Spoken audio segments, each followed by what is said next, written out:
dar uma chamada de atenção, né? Quando eu vi esse título, que tá, achei meio esquisito, substrato espacial material, isso é tema da geografia crítica, não é isso? Essa valorização. Então, estou só chamando a atenção dos alunos, né, que às vezes a gente acha estranho alguns temas, mas a forma como o Marcelo vai trabalhar e o Kitari vai nos apresentar, né, vai valorizar algo que ele vai fazer uma evolução do pensamento geográfico, né? Como no passado a geografia tradicional trabalhava com a ideia de sítio e posição geográfica, né?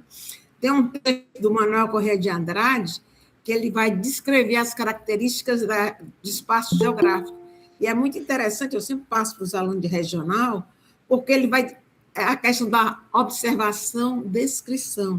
Eu sempre chamo a atenção dos alunos que a gente não pode problematizar alguma questão se você não observar, descrever, para a partir daí levantar as questões e, com o seu referencial teórico, dependendo da problemática, você usar algum referencial, né? E a questão de sempre deixar de segundo plano, a geografia crítica deixou essa parte de lado, né? Ficou muito pensando nas estruturas do capitalismo para explicar tudo, né? Acabou deixando de lado algo muito importante da geografia, que é essa relação sociedade e natureza. E aí, quando ele trabalha esse substrato, que vai dizer, não é só a natureza, mas é fundamental, não dá para você, hoje, com essas mudanças climáticas, abandonar o substrato material, né, que nós estamos vivendo. Então, eu acho muito interessante a recuperação que o Marcelo faz urbano e posição geográfica. A Carminha, a Maria Encarnação Esforço, um texto que a gente usa sobre olhando o mar do sertão, da Cidade Média, ela chama a atenção da necessidade de discutir a posição geográfica agora a partir dos meios técnicos, científicos e informacionais, que a posição não dá só pela proximidade do mar, ou pela proximidade da Europa, do Ceará da Europa, mas também pela presença de porto, de cabos de fibra ótica, que é o meio técnico que vai também ser um elemento para discutir a posição. Então, eu acho que esse texto, dependendo, é um texto curto, que a gente não é muito pequeno esse texto, mas dependendo das questões que vocês vão fazer e da leitura do Kitari, vai ser muito bom para a gente valorizar a base da geografia tradicional, que pode ter uma releitura geografias atuais, seja cultural, seja marxista, né? Vou parar aqui, tá bom? Então, era só para chamar a atenção a importância do texto. Curto, mas profundo.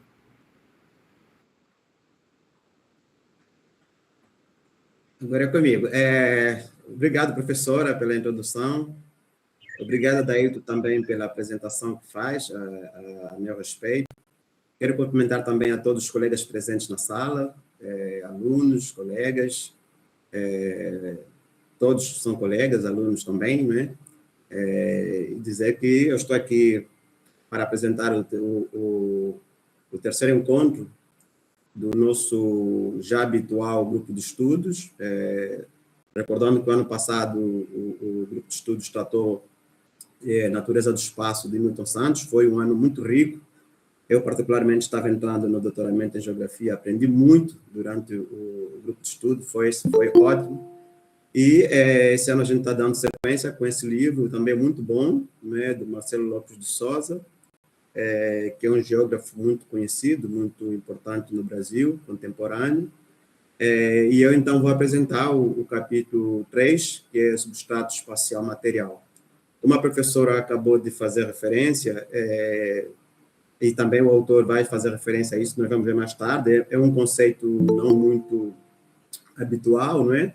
Não é muito conhecido, ele mesmo reconhece isso, mas o capítulo tem uma proposta muito boa, o texto é muito bom, apesar de ser curto, ele é bastante rico em termos do seu detalhamento, e vou tentar, então, não trair o autor e tentar explorar essa riqueza desse material.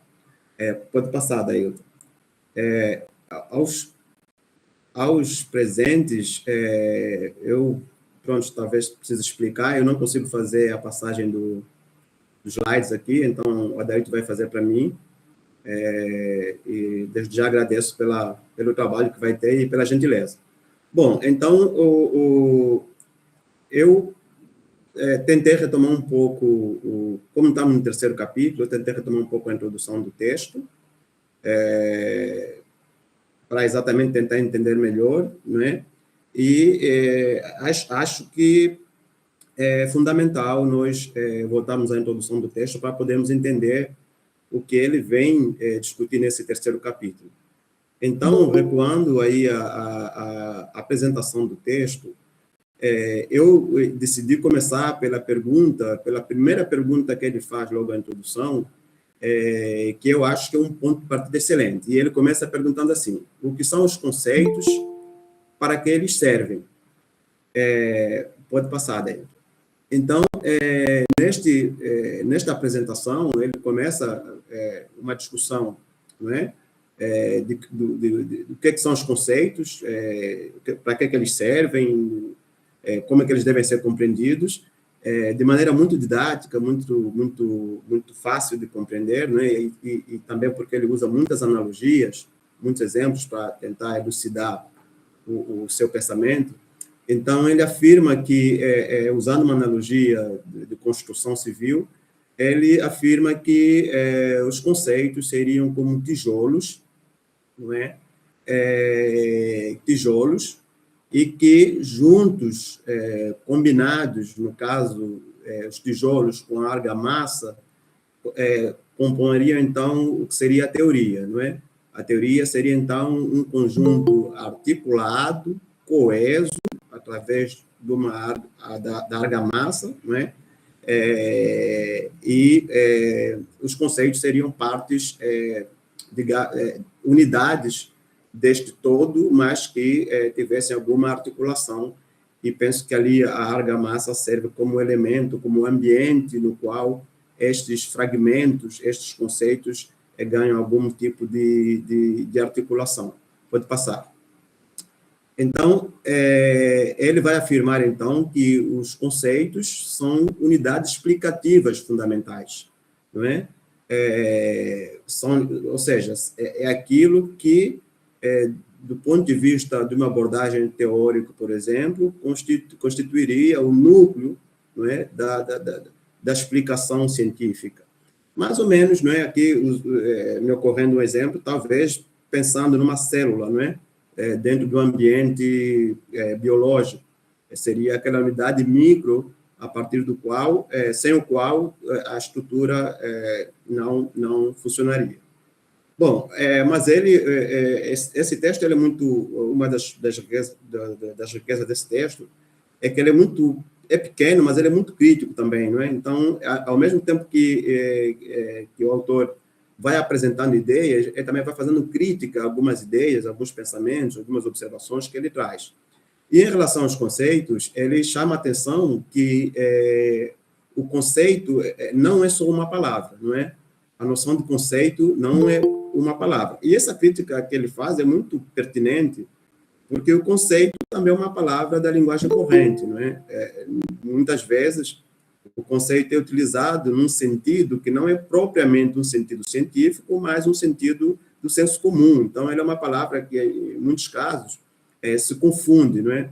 Como muitas outras palavras que existem na linguagem corrente, mas que, no corpo da linguagem científica, tem um sentido muito específico. Então, ele traz essa crítica para chamar a atenção que o conceito, aliás, ele traz uma crítica dizendo que há muitos conceitos hoje que são vazios, não é? De conteúdo e tal, muitos conceitos novos, ou melhor, muitas palavras que querem se apresentar como conceito, mas que não são conceitos. Por quê? Porque, para ele, conceito, do ponto de vista científico, do ponto de vista da geografia em particular, ele tem que ter um sentido próprio, tem que ter uma característica própria, tem que ter uma natureza própria. Ele apresenta o conceito com duas características. O conceito como um termo técnico, não é? E o conceito, sobretudo, ou seja, uma segunda característica do conceito, que é o núcleo do seu significado, um núcleo de significado. Ou seja, o conceito ele pode representar uma palavra, pode se apresentar como um termo técnico, mas ele precisa, para que ele se considere como um científico, ele precisa possuir um núcleo de significado. Ou seja, ele tem que ser capaz de ilustrar, não é, um significado, um sentido que se basta, digamos assim, não é? Que se elucida por si próprio. E chama a atenção para não fazermos confusão entre o termo técnico e o núcleo de significado. São uma coisa depende da outra, mas elas são também separáveis. Bom, pode avançar. Então, eu utilizei aqui usei aqui um exemplo, né, a partir do entendimento que eu obtive, de como ele pensa essa divisão, essa maneira, digamos assim, dual de se entender o conceito. Não é? Por exemplo, temos ali acima, temos ali o território de Cabo Verde. Cabo Verde é um território, um conjunto de ilhas, né, um arquipélago.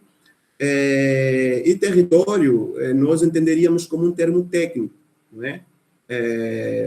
Portanto, nós também poderíamos entendê-lo enquanto conceito, mas para isso nós teríamos que captar os sentidos, os significados do conceito. Nesse caso, não estaríamos a olhar apenas pela a sua dimensão administrativa, oficial, por exemplo, mas para todos os outros significados que constituem o conceito de território. Aí teríamos que, eventualmente, começar a pensar em cultura, paisagens, enfim, uma série de outras categorias que deveriam ser convocadas quando tivemos a pensar o território enquanto conceito e não o território enquanto um termo técnico, que pode ser um termo administrativo, político, econômico, e assim sucessivamente. Pode passar.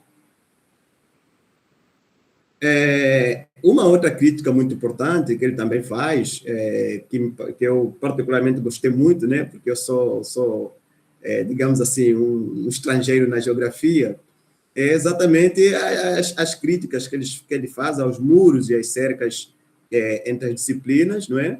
Ele chama a atenção que existe uma tendência, né, de isolamento dos campos disciplinares, e ele, nesse caso, é muito crítico em relação a geógrafos, particularmente, que tentam se isolar dentro do campo da geografia, mas essa crítica também se estende para outras áreas, outras disciplinas, porque é uma tendência quase geral de algumas disciplinas se mantiverem ou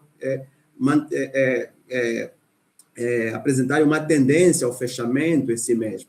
Então, ele chama a atenção que afirma que a geografia não pode ser entendida apenas como um objeto de interesse do geógrafo, não é? Embora seja exclusivo do geógrafo, enquanto objeto de estudo, mas ele também é um objeto de interesse de outras disciplinas, não é? E, particularmente no caso da pesquisa socioespacial, ela é um objeto por inerência dos geógrafos, porém, também tem recebido muitos aportes importantes de outros pesquisadores, dentre os quais sociólogos, economistas e por aí adiante. Ele vai continuar, vai desenvolver esse raciocínio um pouco mais para frente, nós vamos ver, mas aqui me ocorreu muito os textos, me fez lembrar os textos do Esposito, né? E o texto é uma geógrafa que eu gosto muito, porque eu acho que ela se aproxima muito daquilo que nós consideraríamos como sociologia urbana. É um texto que qualquer leitor desavisado pode pensar que se trataria de uma socióloga, mas, na verdade, ela é uma geógrafa, né? E que tem sido um pouco representação desta proximidade, pelo menos, entre a geografia e a sociologia. Pode passar, por favor, Adailton. Então, feita essa crítica aos muros disciplinares, às cercas que tentam isolar as disciplinas, ele faz uma outra crítica, que é a severidade do raciocínio geográfico, não é? Ele esboça aí uma crítica daquele raciocínio geográfico que tem um foco muito forte no espaço em si, não é? Porque ele entende que o espaço, embora seja uma categoria, um conceito fundamental à geografia, ele não pode ser entendido como um objeto em si, senão através das suas relações. Então, essa frase que vocês permitam, vou fazer a leitura, elucida um pouco bem isso, né? Esta crítica que ele traz sobre esse raciocínio estritamente geográfico focado no espaço em si. E passou a ler: para se compreender e elucidar o espaço, não basta compreender e elucidar o espaço. Isso aqui achei muito criativo, né? Tive que ler 2 vezes, porque ele tem aqui como é que se diz? Tem aqui um jogo de palavras, né? Para se compreender e elucidar o espaço, não basta compreender e elucidar o espaço. É preciso interessar-se profundamente e não somente epidermicamente pelas relações sociais. Então, ela aqui, não é, faz essa crítica exatamente para aqueles sociólogos que têm um foco específico ou único, não é, na questão do espaço em si, e que, de alguma forma, secundarizam as relações sociais. Pode passar. Então, eu aqui aproveitei, claro, e não só porque eu quis, mas também porque o próprio autor ele tem, nos seus exemplos, ele cita com alguma frequência a sociologia, e eu aproveitei um pouco também, né, para exatamente explorar um pouco mais a relação entre geografia e sociologia. A frase que acabamos de ler, eu acrescentaria, isso também resulta da minha experiência no doutorado em geografia, no UFC, que tem sido muito enriquecedora para a minha vida acadêmica. Eu acrescentaria que, assim como para o sociólogo é importante entender o espaço para estudar as relações sociais, para o geógrafo também é importante entender as relações sociais para estudar o espaço, né? Isso porque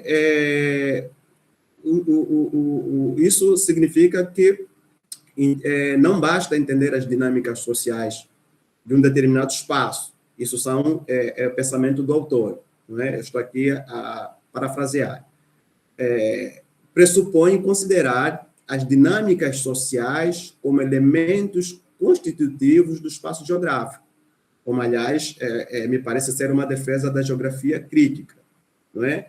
Ou seja, o espaço deve ser sempre pensado na sua relação com as relações sociais, com a sociedade, e aí, nesse caso, estamos a falar de cultura, economia e tradições e tudo mais um pouco. Pode passar, Daí, por favor. Bom, então, logo a seguir, ele diz que afirma que existem 3 tipos de conceitos, não é? Ele vai exatamente, nesse momento, ele está um pouco discutindo a historicidade dos conceitos, não é? Ele já fez uma apresentação de como um conceito deve ser entendido, e ele agora faz uma apresentação, uma espécie de tipificação de como são os conceitos. Ele aponta que existem conceitos que são imprescindíveis, são aqueles muito usuais, muito conhecidos, muito lidos, não é? Fora da geografia, nós temos conceitos, por exemplo, como o próprio conceito de capital, o conceito de relações sociais, recentemente, o conceito de capital simbólico, o conceito de capital social, capital cultural, falando um pouco da sociologia, mas também há outros conceitos de geografia, que se calhar não me ocorre agora, mas que são conceitos imprescindíveis, porque eles estão ali no dia a dia, são atuais, são bastante utilizados. O segundo grupo de conceitos seria aqueles que são imprescindíveis, mas que não são completamente aceitos por todos. São aqueles sobre os quais há uma discussão, um debate, e há alguma contestação, né? Na geografia, ele usa como exemplo a produção do espaço. Na sua visão, é um desses conceitos que, embora seja imprescindível, ele é objeto de alguma contestação, que significa que alguns autores talvez não usem, não aceitem, não contestem, coisa do tipo.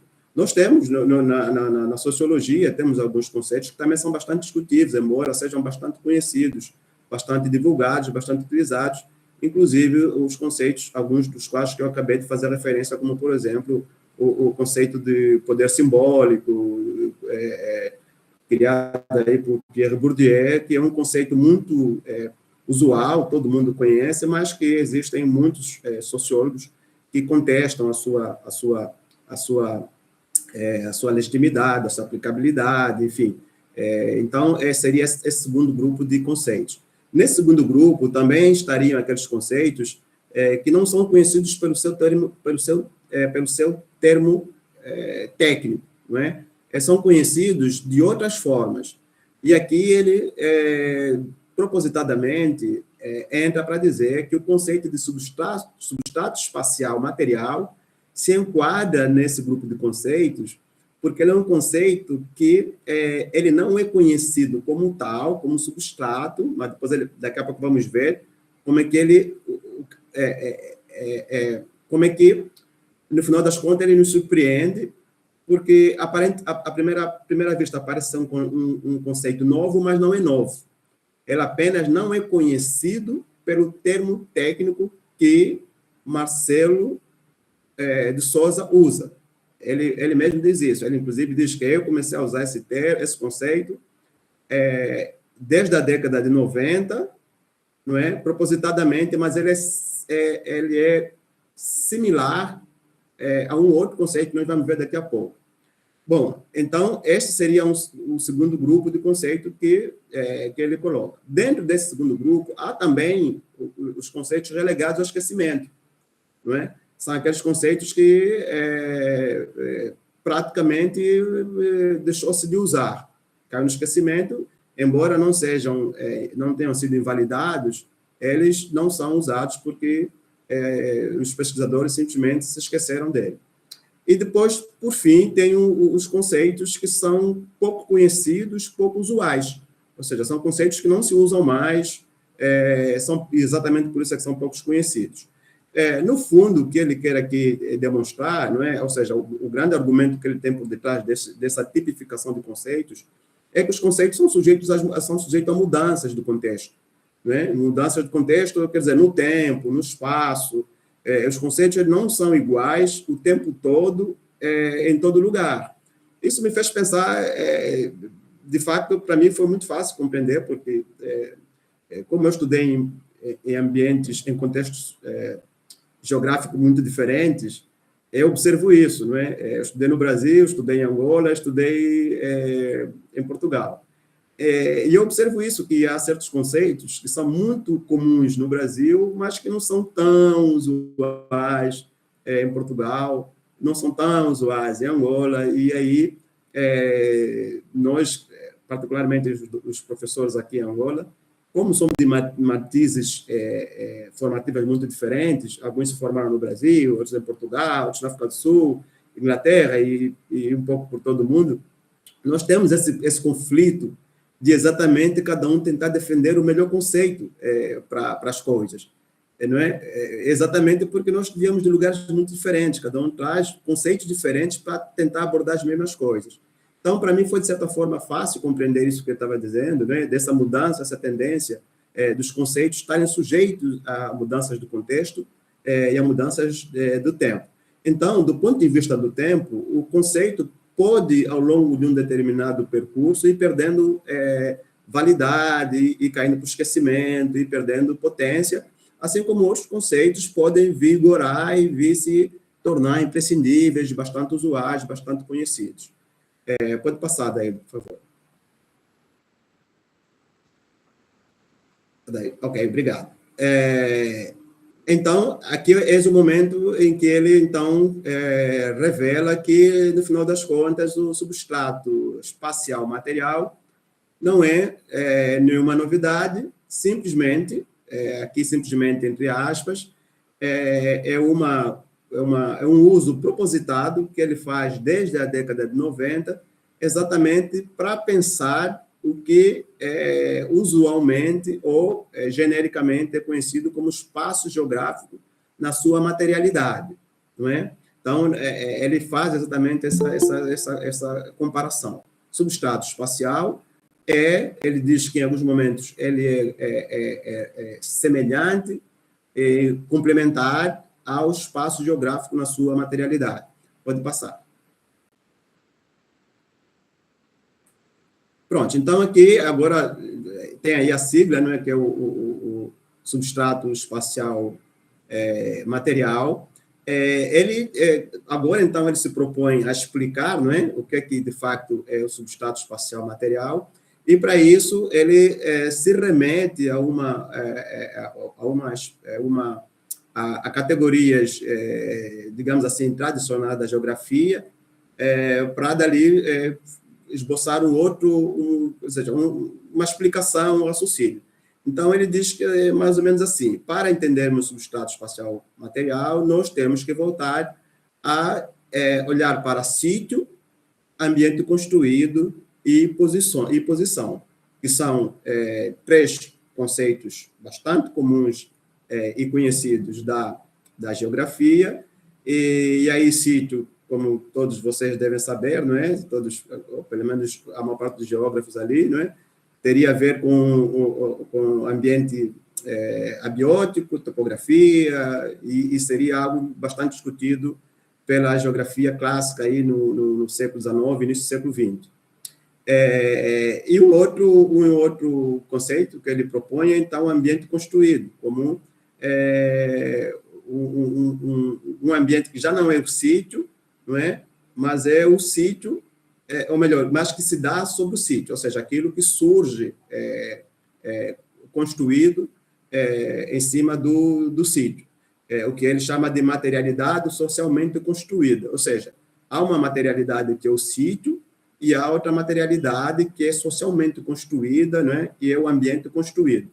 Ele também, no seu argumento, recorre a um geógrafo da geografia clássica, que eu acho que o nome deve ser Reclus, é francês. Professora, se calhar pode ajudar, é Reclus ou Reclus? Recli. Recli. Recli. Pois, eu suspeitei, porque sendo francês, eu já saberia que não seria tal qual está escrito. Recli. Então, ele recorre Obrigado, professora. Então, ele recorre a exatamente na tentativa de demonstrar os ambientes abióticos e os ambientes materialmente ou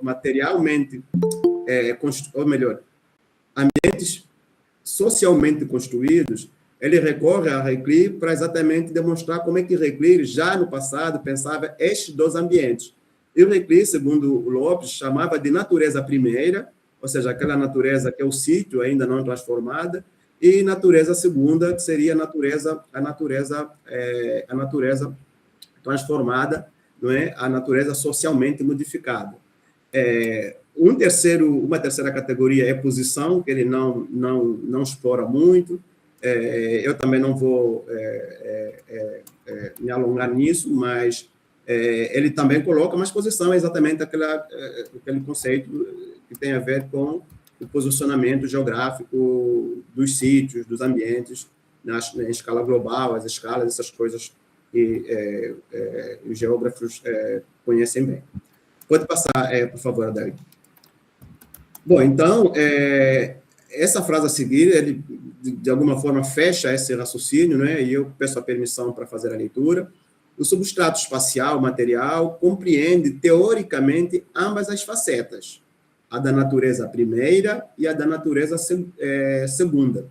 Porém, como na pesquisa socioespacial interessa direta e fundamentalmente a natureza para a sociedade, ao me referir ao substrato espacial material, estarei quase sempre fazendo alusão ao espaço social material. Ou seja, ela aqui, não é, junta agora as duas coisas, não é, e daqui para frente ele vai utilizar o espaço, o substrato espacial material, em alguns casos, como sinônimo do espaço social material, não é? Por quê? Porque o que interessa para ele é aquele espaço transformado, a natureza segunda. Então, aqui é uma chamada de atenção para dizer que, olha, as duas naturezas são importantes, mas toda vez que eu me referir a espaço material, estarei me referindo aquele espaço socialmente transformado pela ação humana, pela transformação, sem deixar de lado completamente o sítio e os processos geoecológicos. Ele, ao fazer essa afirmação, reconhece que não se pode deixar de fora a primeira natureza, não é? Ela está sempre ali presente, inclusive, ela tem uma presença constante, mesmo diante da natureza transformada.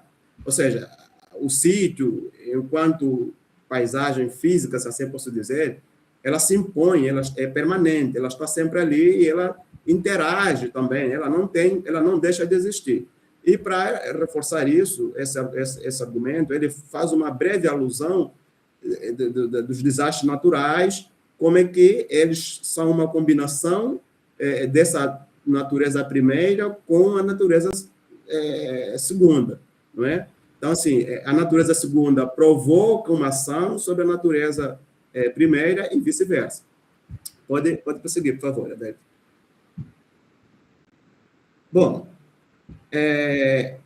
aqui ele depois avança, então, para uma outra etapa do seu raciocínio, que era no sentido de demonstrar que a transformação da natureza, da primeira para a segunda, ela não ocorreria num vazio, ela não se daria de maneira espontânea, não é? Ele ocorreria nos dias de hoje, ou seja, no nosso mundo, não é? Ocorreria sobre a lógica do capitalismo, que confere ao espaço social material um significado muito específico, que, no caso, é a mercadoria. Aqui, nesse momento, o professor Acrélia, ele, não é, começa demonstrando a sua perspectiva marxista de olhar o mundo, e então vai dizer que toda essa transformação da natureza, ela não se daria num vazio de conteúdo, mas sim, ela seria orientada e se daria, sobretudo, pela transformação da natureza em mercadoria. Não é? O espaço, no nosso tempo, ganharia um significado social, que é exatamente o fato dela ser, digamos assim, ressignificada, não é, na modernidade como uma mercadoria. Pode avançar, por favor. Bom, aí nós temos, então, a ilustração, não é, do que ele quer dizer, não é? Temos aí um espaço social material, ou seja, um espaço, uma segunda natureza, uma natureza transformada, e a razão pela qual ele define, ou seja, por definição, o porquê que a natureza social se trataria de uma mercadoria é exatamente, não é? E aí, certeza que é um raciocínio marxista, vamos assim considerar. Por quê? Porque esse espaço teria um valor de uso e um valor de troca, não é? Esse espaço material modificado, socialmente modificado.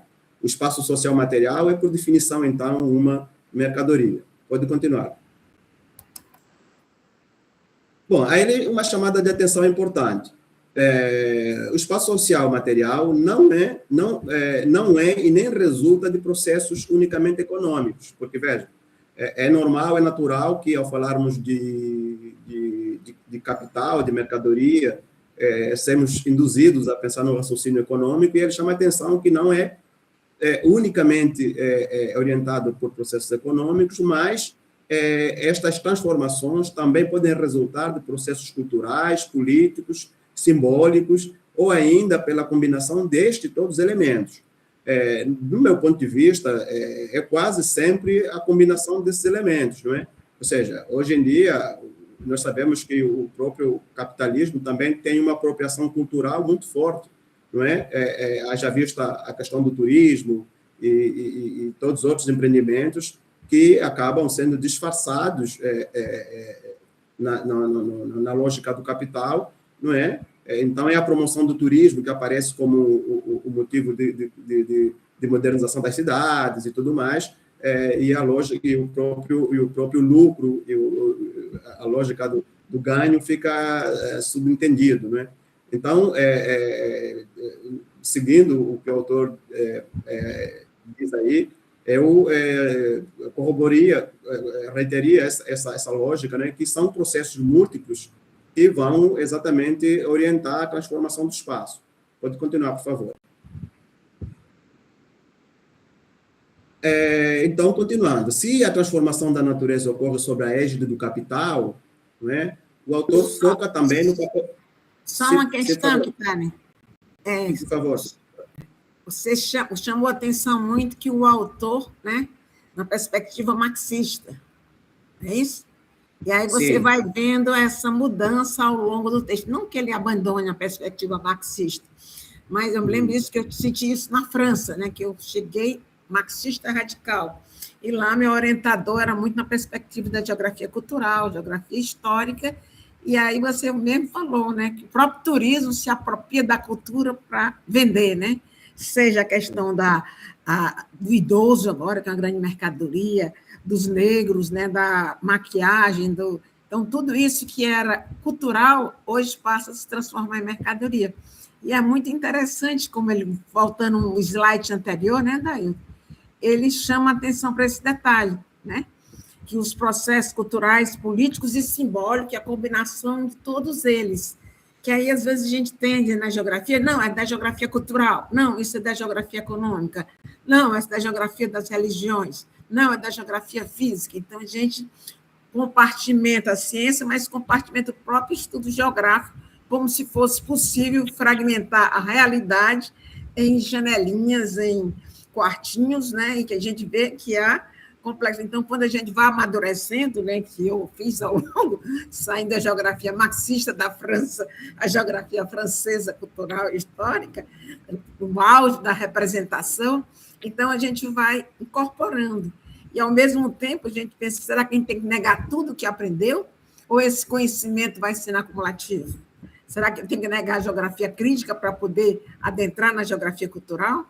E aí você está mostrando, através do Marcelo, como esse espaço sociomaterial não é só material, não é só econômico, mas é também resultado de processos culturais, políticos e simbólicos, que a gente tem uma certa dificuldade. Você da sociologia, não, mas nós da geografia temos mais dificuldade de incorporar esses aspectos simbólicos e culturais, principalmente quem é da geografia crítica econômica, né?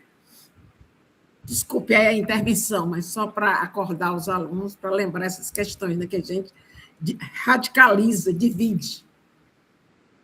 Obrigado, professora. Não tem por que se desculpar. É sempre muito bom ouvir a professora, esses contributos também me ajuda aqui a me reorientar, né? Então, e também eu concordo, professora, com essa. Eu tenho uma vez eu fiquei olhando para o meu currículo e fiquei um pouco preocupado, mas depois me conformei, né? Depois fiquei contente com a minha, que eu considero às vezes uma dispersão de formação acadêmica, porque eu começo em ciências sociais, depois faço sociologia e direito, depois faço sociologia e agora estou na geografia. Mas, relendo muitos autores, e essa semana, a semana passada, com a morte do Edgar Morin, eu tive acesso a muitos relatos, eu fiquei muito conformado, muito tranquilo, porque, na verdade, a ciência, o que se defende hoje é exatamente a complexidade dos fenômenos e a necessidade de ampliarmos ao máximo o conhecimento, porque não dá mais, o mundo é muito complexo para nós analisarmos ele a partir de pontos de vista muito restritos, não é só sociologia hoje em dia, é sociologia, geografia, história, é biologia, é um pouco na medida da complexidade dos objetos que estão diante de nós para serem analisados. Bom, então, aqui dando sequência, se a transformação da natureza ocorre sob a égide do capital, ele, então, o autor, começa agora a focar no papel do Estado e da empresa, enquanto modeladores do espaço, não é? Ou seja, a transformação é pelo capital e quem seriam os agentes dessa transformação. E ali ele cita o espaço, mas também as empresas, os empresários, como aqueles que são, digamos assim, os principais agentes de transformação do espaço. Eu me recordei de um outro texto do mesmo autor, que eu tive a oportunidade de ler, que é Mudar a Cidade, uma introdução crítica ao planejamento e à gestão urbanos. Esse texto é muito bom, porque eu acho que nesse texto, inclusive, é um texto já mais maduro, faz todo sentido, porque esse texto é de 2010, é um texto recente, e o livro que estamos aqui a analisar parece ser um pouco mais antigo, em que ele já amadurece bastante essas ideias que ele traz aqui, sobretudo a noção dos agentes da produção do espaço, não é? Neste livro que eu fiz referência agora, foi exatamente por conta disso que eu li, porque eu pretendia ler um capítulo sobre quem seriam os produtores do espaço. Ele já traz, inclusive, o conceito já com bastante firmeza, não é? Que seria, não sei se já se pode chamar de conceito, mas pelo menos uma noção, que seriam os agentes da produção do espaço. Não é? Quem são os agentes de produção do espaço? Na ótica do autor, seriam, sobretudo, o Estado, não é? Através do planejamento e do plano de diretores e outras coisas, mas também através do ordenamento do território, e depois os empresários, as empresas e as pessoas. Mas ele também não deixa de considerar outros agentes modeladores do espaço. Eu cometi um erro, né? Não é agentes moduladores, é agentes modeladores. Peço perdão aí.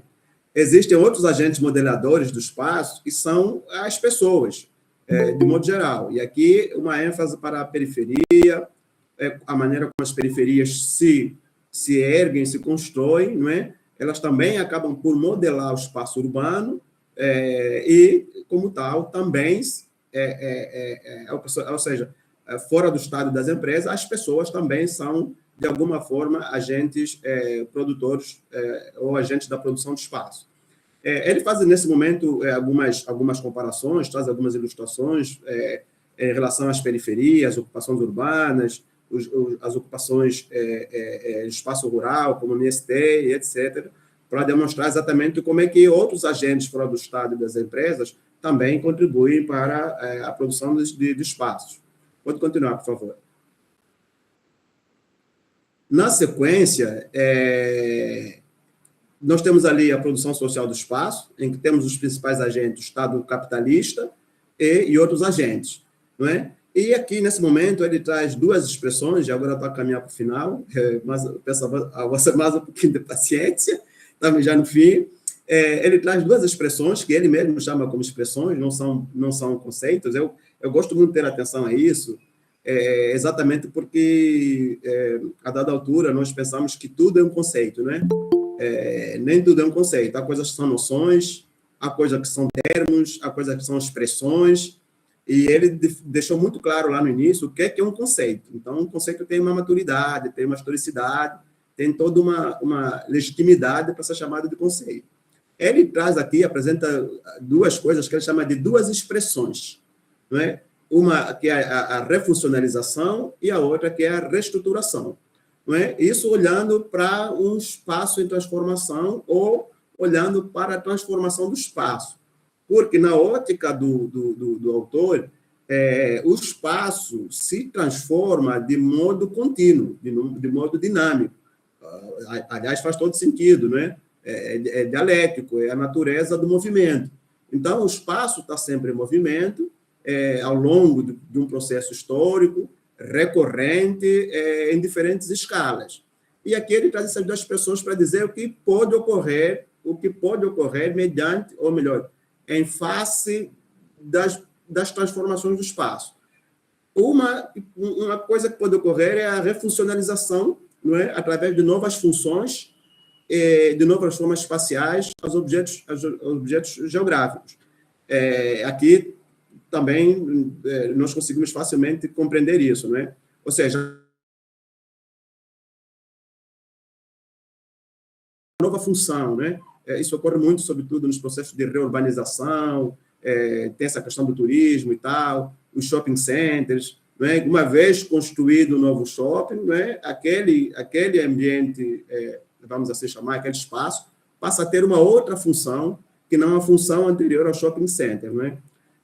E uma outra expressão é a reestruturação, que é a modificação da estrutura, não é? Da estrutura nessa produção do espaço.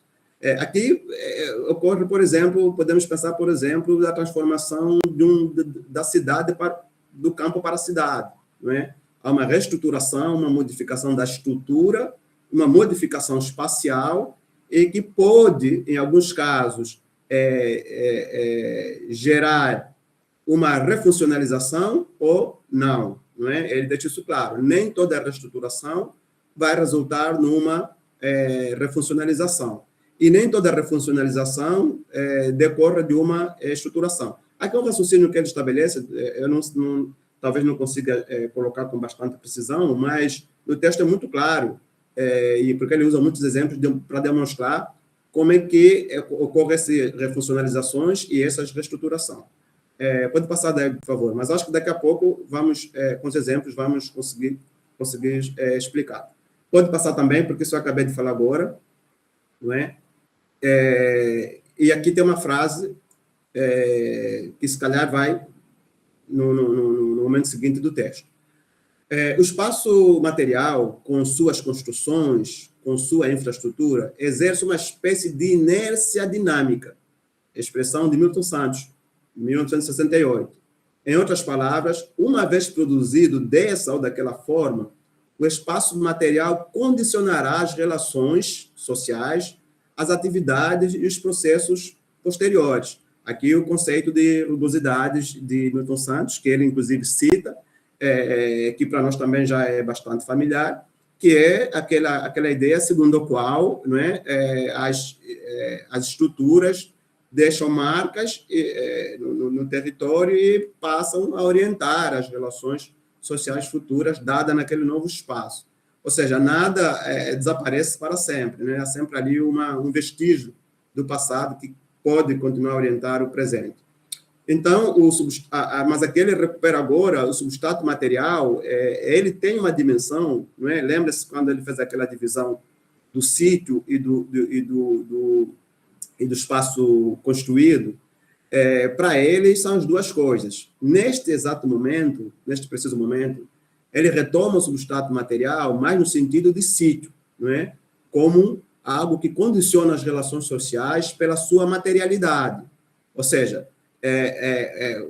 lembrando que eu falei há pouco tempo, ele, em momento algum, despreza ou desvaloriza a natureza primeira.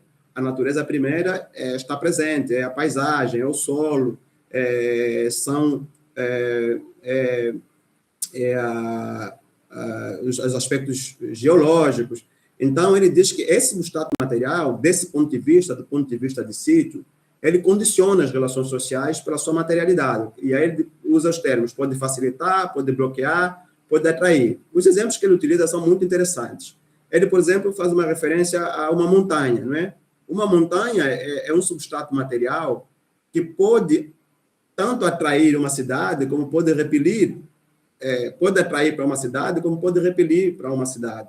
Então, assim, é algo que se impõe, não é? na modificação do espaço, e ele pode ser utilizado tanto como um aspecto positivo, como um aspecto negativo.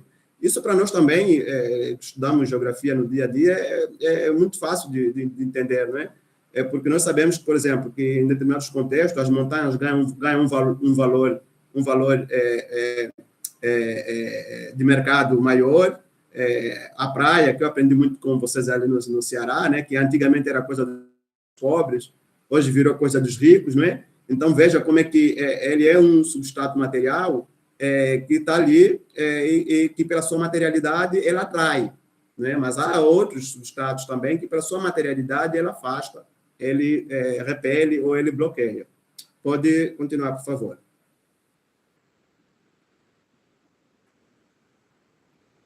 Adaildo?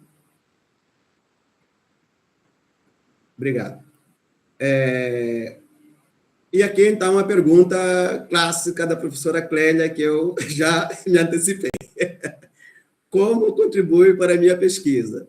Bom, o texto é curto, mas é muito interessante, é um texto muito didático, mas não superficial. Ele, na verdade, é um texto para um leitor já um pouco mais treinado, ele não é assim, também tão simples, porque ele evoca muitos conceitos, muitas categorias que devem ser do conhecimento do leitor.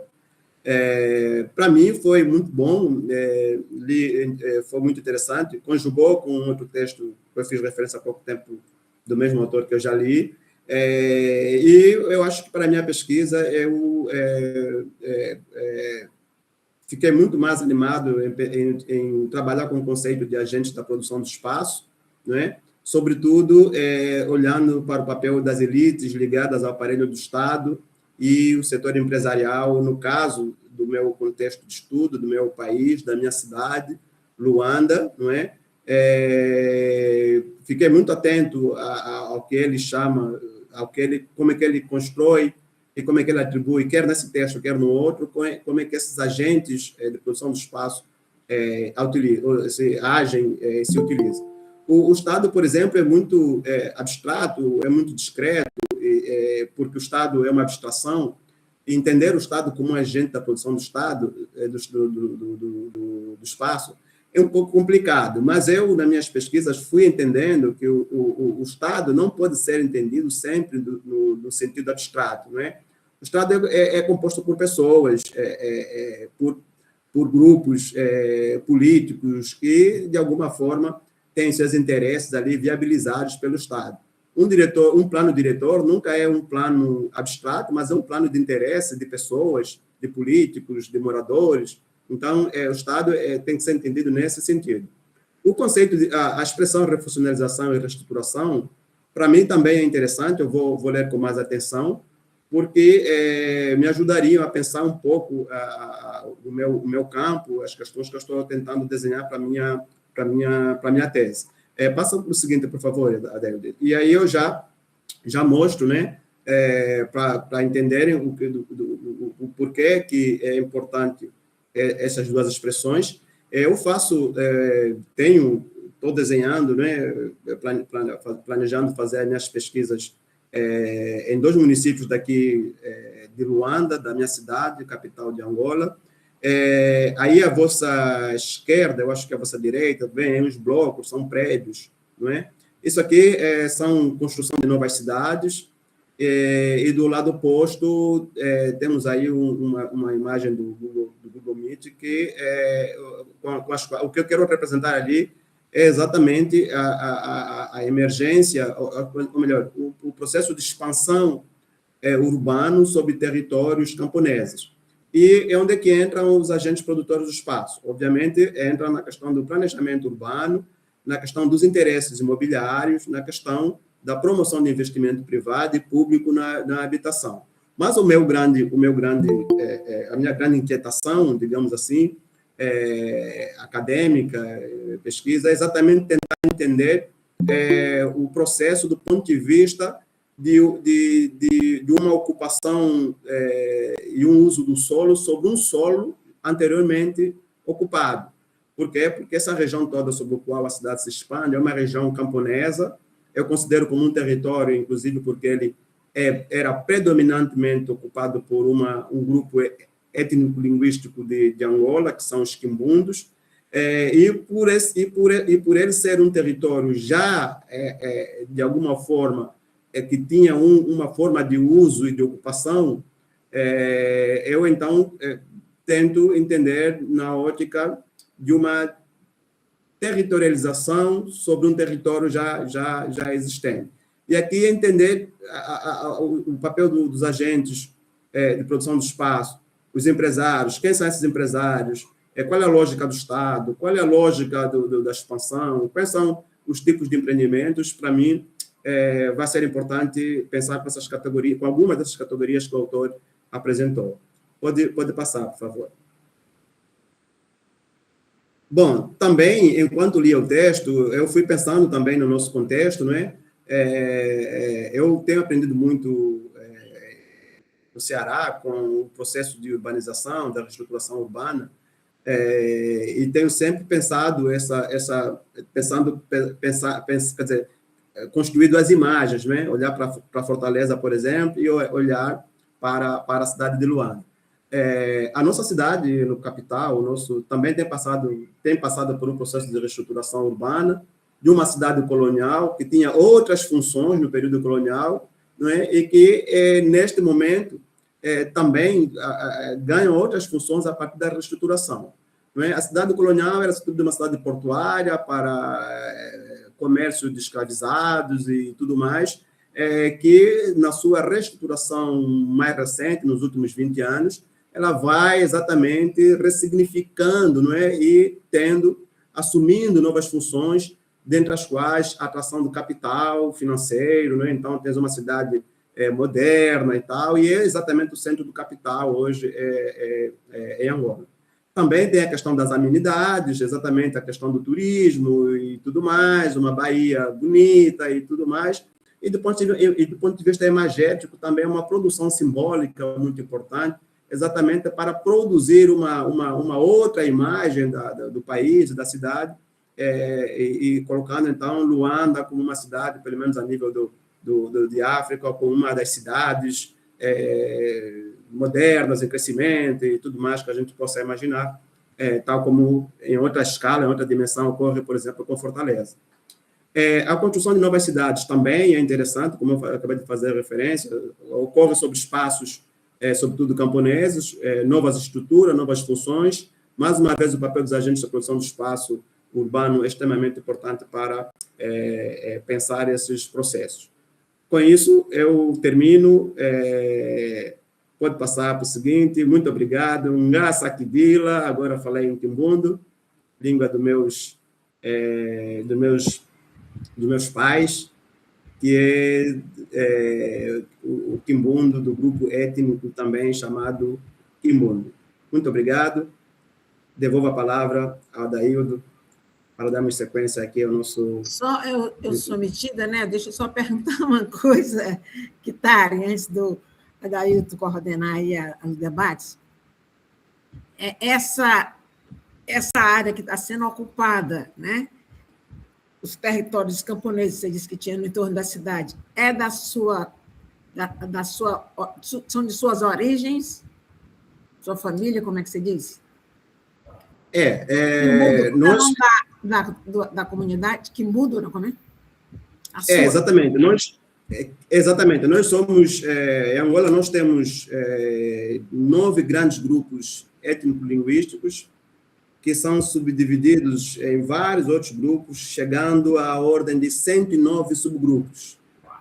E eu faço parte de um grupo chamado Quimbundo, étnico-linguístico, e esse grupo é um grupo que ocupa, sobretudo, o litoral norte, na costa atlântica, adentrando um pouquinho o território de Angola. Então, esse grupo, do ponto de vista originário, é o grupo que é predominante nesta região. Então, embora essa divisão não seja muito, digamos assim, consensual, há pelo menos um autor que eu conheço, que é um linguista, que faz, inclusive ele tem um mapa, em que ele demonstra exatamente como é que originariamente a divisão étnico-linguística sobre o território angolano. Então, nós temos uma região que é predominantemente do grupo Ambundo, temos uma região que é predominantemente do grupo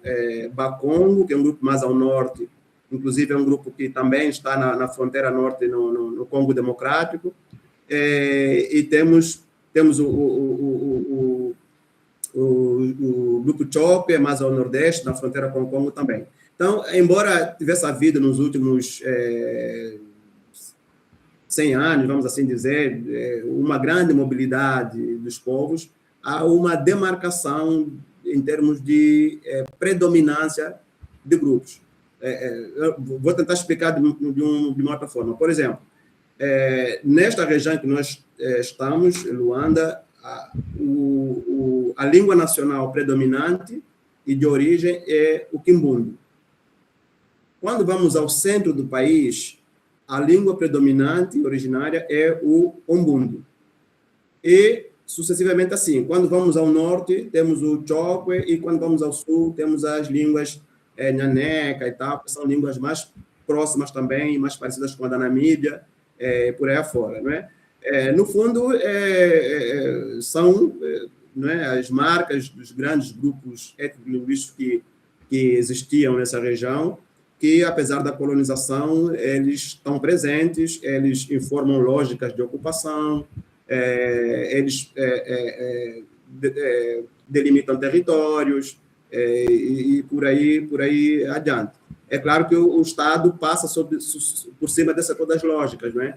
O Estado é um Estado-nação, ela não leva muito em consideração esses aspectos, mas na minha pesquisa eu valorizo isso, exatamente porque eu acho que todo esse processo de urbanização também pressupõe um sufocamento de povos, de culturas e de territórios. Vitário, só mais uma questão. Então, essa sua apresentação da sua área de estudo, né, quando o que é que o Marcelo chama? Do sítio e posição, né? E o sítio não só o natural, você não falou muito, que se é litoral, você falou só dos camponeses. Aqui nos... Opa, deixa eu terminar aqui. O que é que tem de semelhante, o que é que tem de específico, né? Porque quando a gente está fazendo uma pesquisa, a gente busca o geral e o particular. Então, eu acho que a questão que se chamou muita atenção são as especificidades. No Brasil, não teria esses vários grupos étnicos, né, em conflitos que daria, né, que dá uma especificidade muito grande para entender a dinâmica social, espacial e econômica na Angola, né? Então, aqui no Brasil, né, no Ceará, então, isso que diferencia. A gente está vendo, assim, quando fala do sítio, né, não é só o sítio natural, que você não falou muito, mas também esse sítio construído por conta dessas culturas diferenciadas, né, dos grupos étnicos que produzem espaços diferenciados e que estão sendo apropriados desde a colonização, né, de forma também que nem sempre ocorre com a mesma característica, né, porque vai ter as resistências locais, a forma como é apropriado em cada um desses grupos, os portugueses, como é que eles dominaram.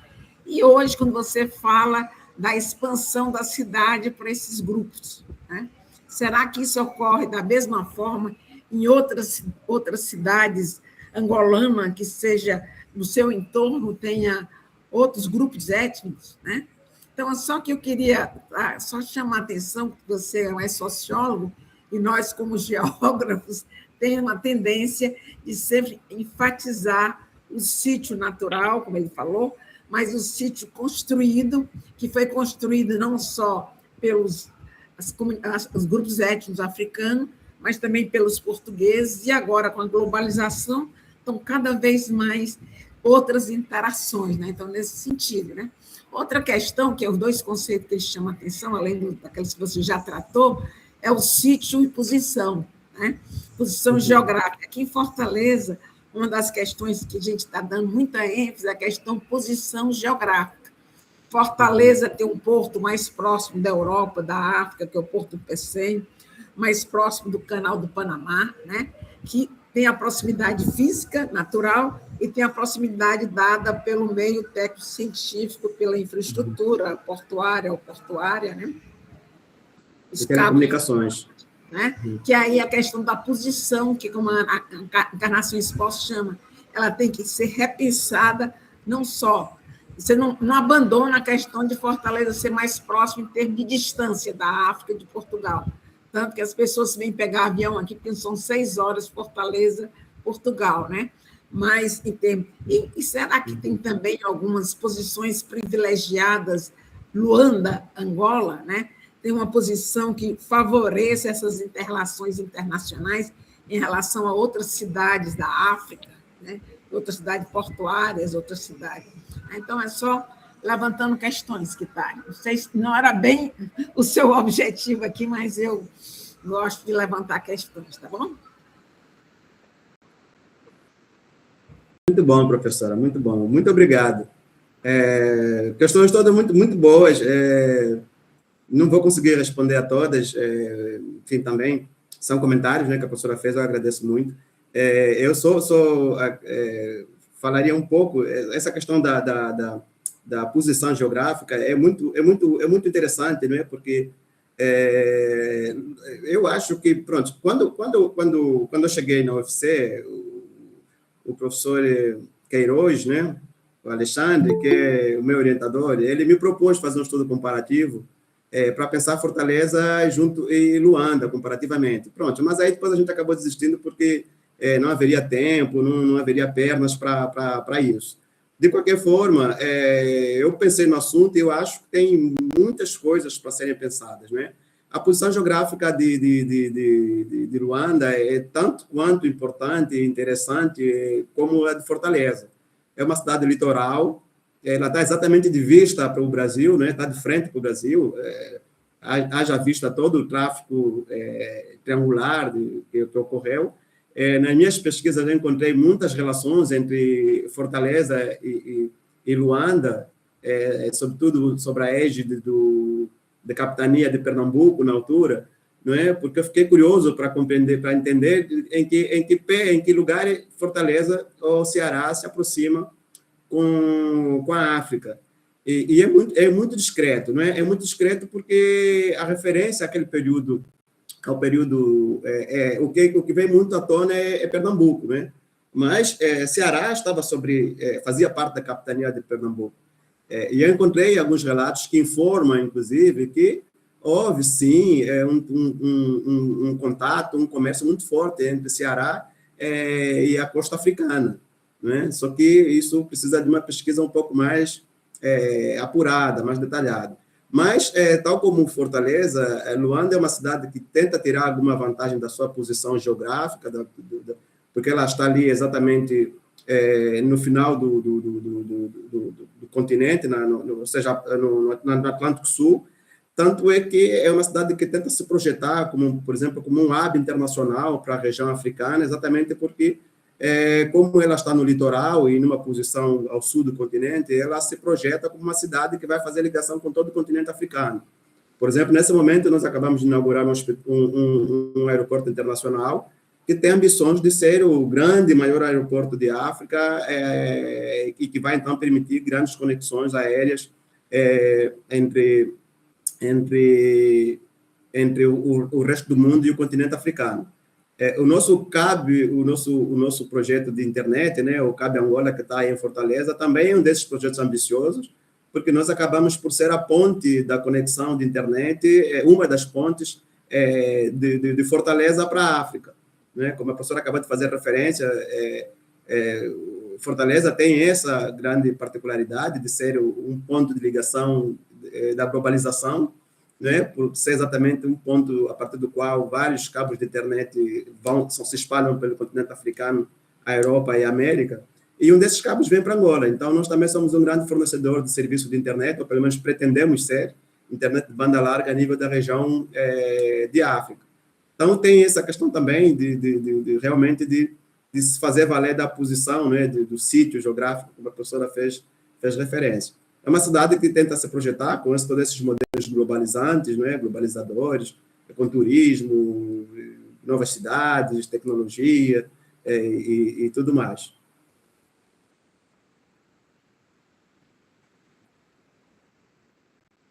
Daí tu pode tirar a apresentação para a gente ver a carinha dos nossos colegas? Se é que tem alguém com a...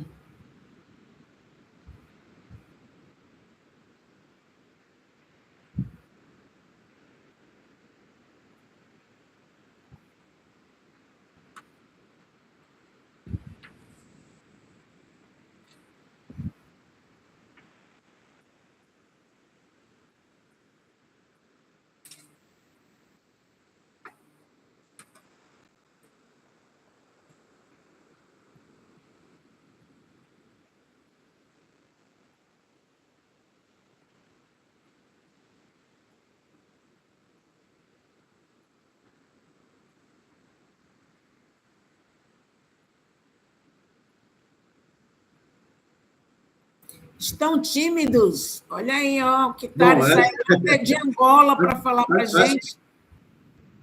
Eu acho que eu falei tanto que o pessoal ficou cansado. Eu acho que o pessoal está cansado, né? Eu falei tanto. Não, são 10h20, está muito cedo ainda. Eu acho que alguém poderia também, a pessoa só quer saber da frequência, tá? Mas o que aprenderam aqui, como essa apresentação do Kitari pode ajudar nas pesquisas de vocês. Acho que também é uma forma de levantar questões e, né, e organizar aqui as ideias, né, que eu acho que é sempre, como ele disse, que pergunta foi, né, feita, né? Que questões, foi muito boa a sua apresentação, inclusive para a gente conhecer a sua pesquisa, como você fez, de que forma esse texto ajuda na sua pesquisa de doutorado, né? Achei muito bom, foi uma excelente ideia, que outros façam isso, né?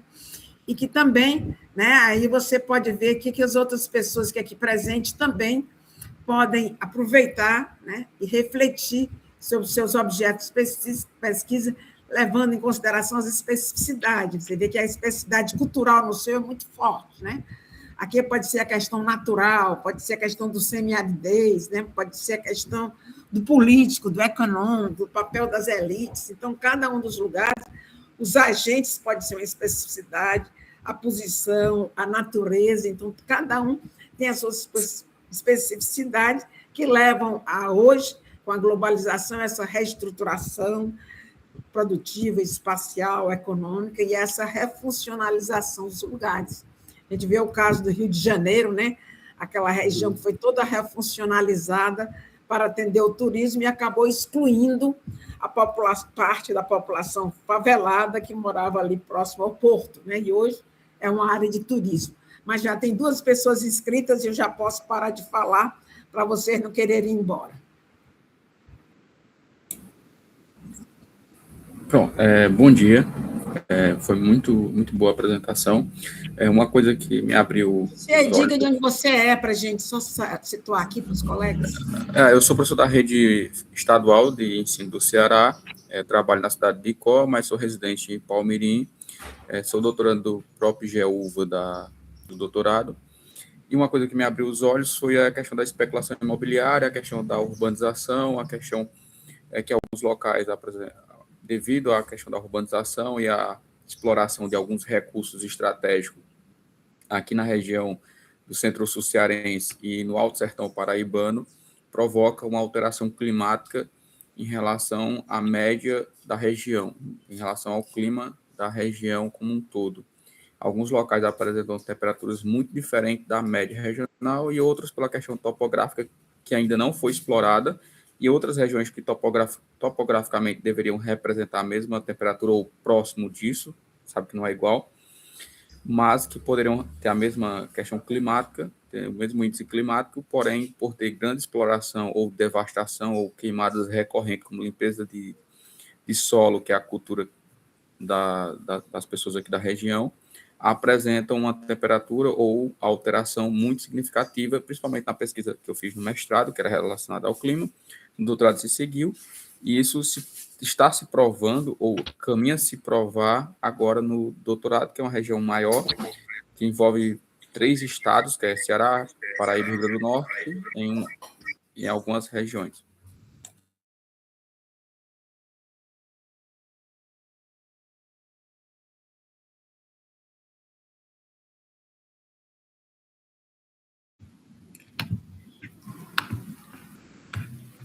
Só um instante.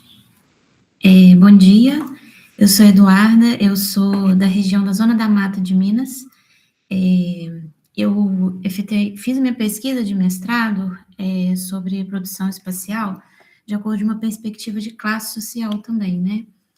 E no doutorado eu tenho muito interesse de relacionar isso ao discurso do movimento artístico, né, dentro do espaço urbano. E aí, com as falas dos 2 professores, né, tanto o Kitari quanto da professora Clélia, foi muito esclarecedor tudo o que vocês disseram, e nas minhas anotações aqui, nessa parte de agentes modeladores do espaço, né, eu anotei aqui que isso daria para eu colocar, aliás, foi um questionamento que eu levantei, né, o movimento artístico, né, os artistas urbanos, eles também teriam parte nessa parte de modelação do espaço. Os discursos artísticos, essa variação dele entre o espaço ali, né, eles também seriam um tipo de agente modelador do espaço? Então, eu fiquei com esse questionamento mesmo para eu conseguir orientar a minha estruturação, né, para pensar. E aí eu gostaria de discutir sobre isso, se for possível. Obrigada.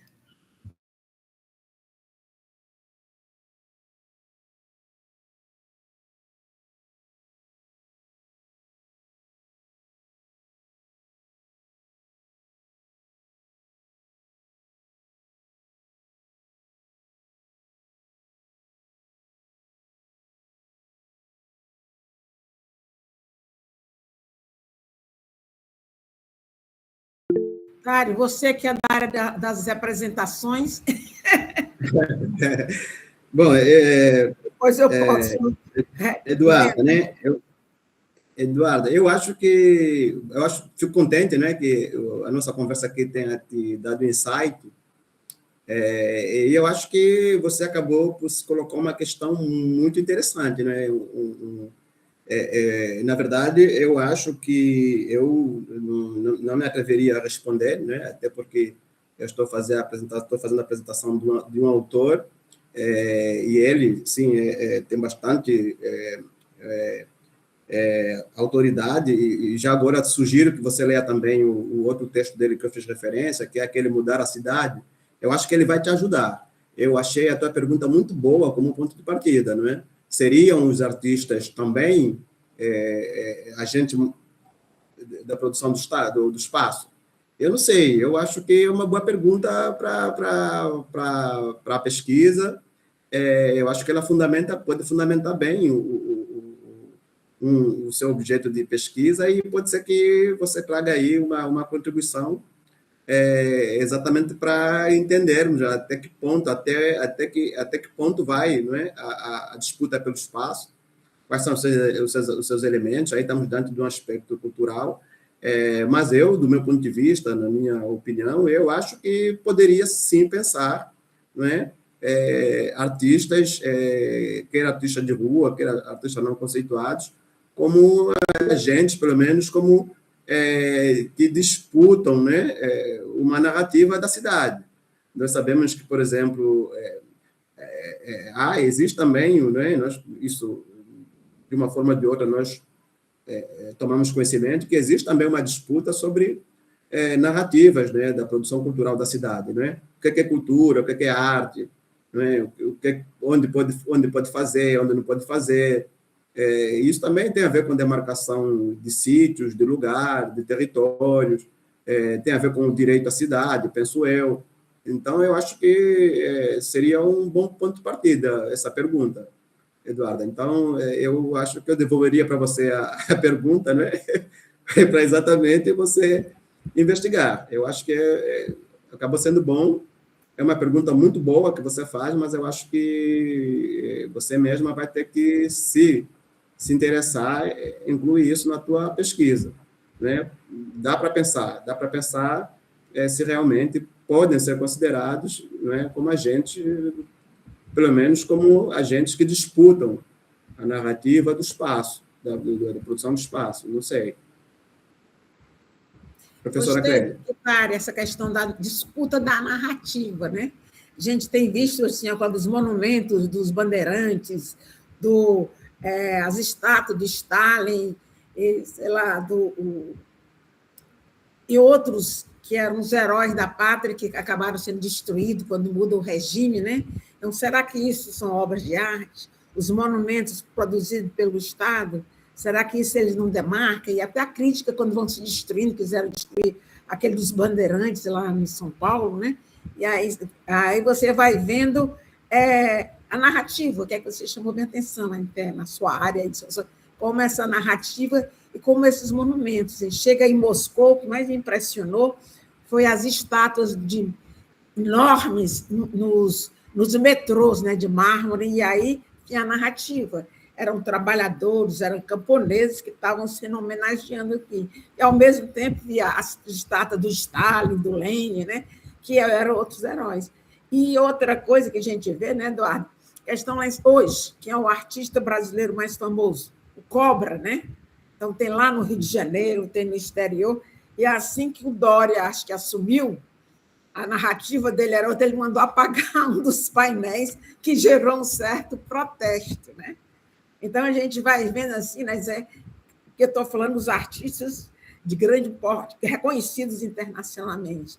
E nos bairros, nas periferias, também não tem as artes, os muros, né, os grafites. A professora aqui, Glória Diógenes, ela estudou muito isso, os grafites, as narrativas dos grafites, e, às vezes, alguns que acabam sendo garantidos pela população, que se torna símbolo daquele bairro, como também construções que a gente acha que não vale a nada, que para a população seja um referencial, né? Que às vezes, isso é uma caixa d'água velha, vamos destruir, isso é uma ponte velha, uma estação de trem, que não importa, mas que são, né? Não é como você está falando do artista, mas as construções também são resultado das artes, né?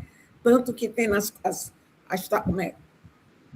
artes e ofícios. Lá em Mossoró, sempre vejo, tem uma associação de artes e ofícios.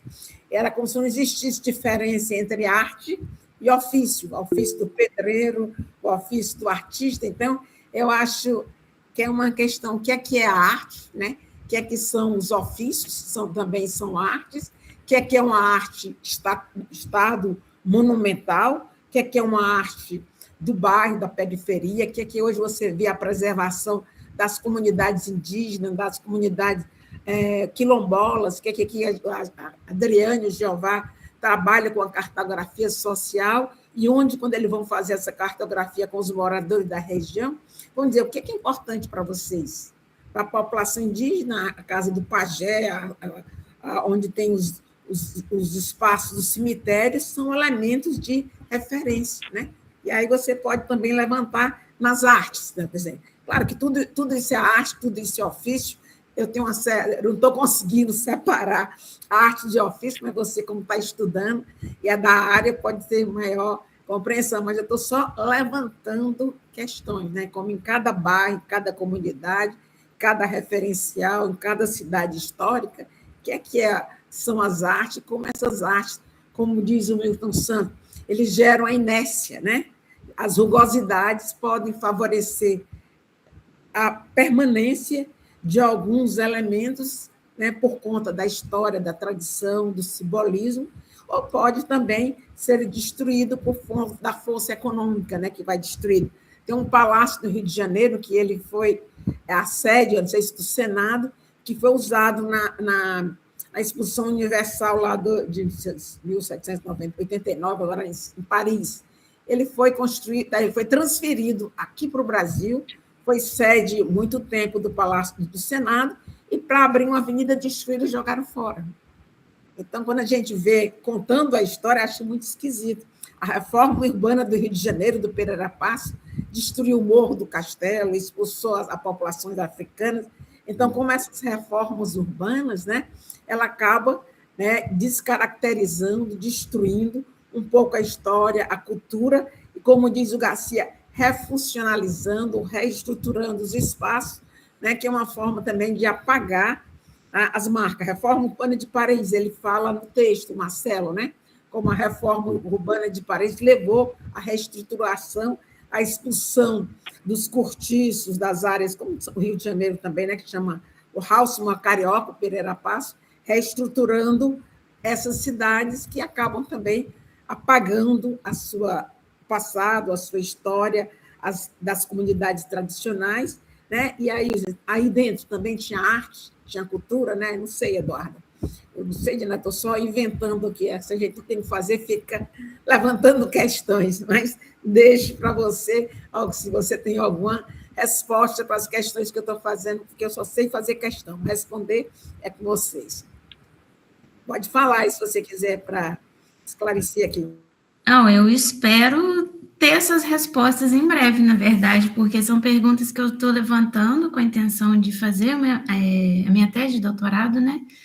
E aí eu quis usar esse espaço... Você é geógrafa, arquiteta, o que você né? Deixa eu me apresentar. Eu sou professora de geografia, sou geógrafa, eu sou formada... A minha formação, né, foi na Federal de Viçosa e de Juiz de Fora, aqui em Minas.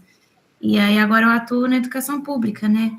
mas eu sempre flertei, sempre tive uma formação muito interdisciplinar no sentido de buscar sempre minhas respostas da geografia, na sociologia e na arte também, porque eu faço em paralelo um trabalho artístico. Então, eu quis buscar essa minha contribuição dentro da geografia, igual o professor até levantou ali, justamente sendo esse diálogo entre geografia e arte ali, né?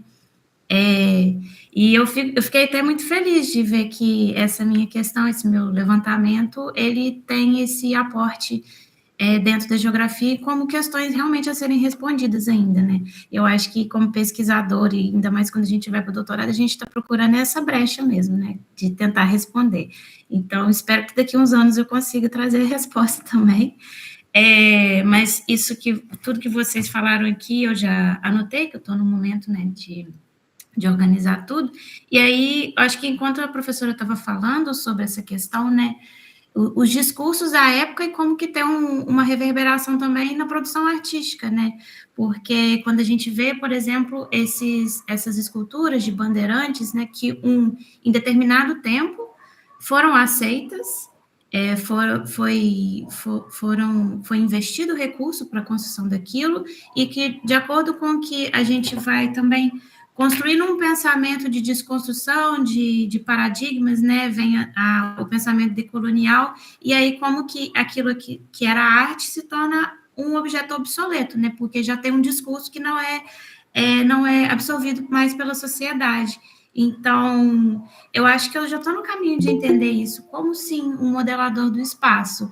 E como a gente estava vendo, né, durante o estudo hoje, está sujeito ao contexto, tanto da época quanto do espaço dele, né?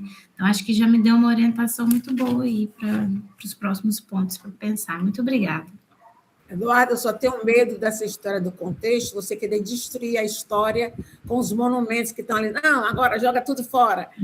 Você apagar um pouco a história, porque tudo isso é contexto. Você vai agora apagar os contextos, daqui a pouco as rugosidades que são tão importantes do Milton Santos, né? Você tem que um pouco repensar. É uma arte. Não, ele é um reacionário. Agora, Machado de Assis, não. O Monteiro Lobato, agora a Dona Benta, tem que matar a Dona Benta porque ela é negra e é cozinheira, ela é primeira dama. Agora as novelas da Globo, todos os negros são ricos e poderosos, mesmo nos anos 60. Gosto de ver novela, viu? Desculpa, não fiquei não. Mas fiquei impressionando como a Rede Globo agora se apropriou desse discurso. Só tem negro, parece que aumentou a cota de negro, daqui a pouco vão botar na cota de branco. Não é que eu tenha nada, não. É que eu estou só mostrando quando essa narrativa ela é apropriada pelo setor mercadológico, mercadoria, produtos para negros, moda para negro. Não que eu acho que é uma conquista do movimento negro que transformou, mas o que eu acho estranho é como o capitalismo se apropria de tudo, né? Tudo se transforma em mercadoria, e as novelas da Globo, você fica admirada. Nos anos 50, as mulheres, os homens negros já estavam assumindo. Claro que já tinha, né? Teodoro, né? Lá, Sampaio, lá do Rio de Janeiro, Machado de Assis, claro que tinha muitos negros, só que às vezes eles não se assumiam como negro, né? Talvez só agora que eles não, Machado de Assis era negro, né? Fulano de Tal era negro, né? E aí a gente vai recuperando, né? Mas não é que eu não sou nem estou posição contra, eu estou só levantando questões, como tudo isso vai sendo apropriado, né? E como a gente não pode acabar com a literatura brasileira, Monteiro Lobato, Machado de Assis, porque neocolonial acho que pode acabar como é uma história, são narrativas. Essa narrativa de hoje pode ser que amanhã não seja a mesma, e assim vai apagar as histórias, como no período medieval, queima os livros gregos, né? Que muitos foram recuperados, que vieram dos países árabes que tinham preservado. Então, eu tenho que ter cuidado, senão o povo vai dizer que eu sou conservadora. Mas não é que eu seja neocolonial, é que a gente tem que ter cuidado. Me lembro que o Antônio Carlos Roberts de Moraes, que é geografia crítica, acabou jogando a criança com a água de banho. Ao criticar tanto a geografia tradicional, perdeu muitas coisas importantes, o trabalho de campo, a geografia quantitativa, a sistematização. Então, que a geografia tradicional e quantitativa tinha contribuído na geografia, quando veio a geografia crítica, arrasou. Tanto que na AGB houve um grande racha, porque o pessoal da geografia física já não era mais geografia, quem não fizesse geografia ambiental não era geografia. Então, estou só chamando a atenção da gente ter cuidado, que é possível vários olhares, como o Garcia mostrou, do sociólogo, do arquiteto, do artista, sobre essa realidade. Ele chamou bem Edgar Morin, a complexidade. E a gente não cair de novo, querer escolher uma portinha e querer negar todas as outras. Falo demais, né, Eduarda? Desculpa. Fala boa. Bom dia a todos. Eu vou falar um pouquinho da minha experiência pessoal sobre o que a professora estava falando, porque no município onde eu moro, a gente está fazendo uma forma... Diga de onde você é, por favor, Larissa. Sim. Eu sou sua pesquisa, tá? Eu sou de Vassouras, Rio de Janeiro. A gente aqui está fazendo um pouquinho dessa transformação pelos agentes culturais. Vassouras é conhecida como a cidade dos barões. Ela foi uma cidade muito importante na época do ciclo do café, então ela tem vários casarões que foram recentemente restaurados. E aí a prefeitura e os agentes políticos da cidade, eles estão fazendo Eles estão dando um novo contexto a esses casarões, eles estão trazendo as manifestações culturais do município para dentro desses casarões para contar uma outra versão de como esses casarões foram construídos, de como eles foram mantidos até hoje. Então, quando a colega falou sobre parte do agentes culturais, artistas de rua, eu vi muito isso que a gente está fazendo aqui, que é trazer essas manifestações culturais, esses agentes artísticos,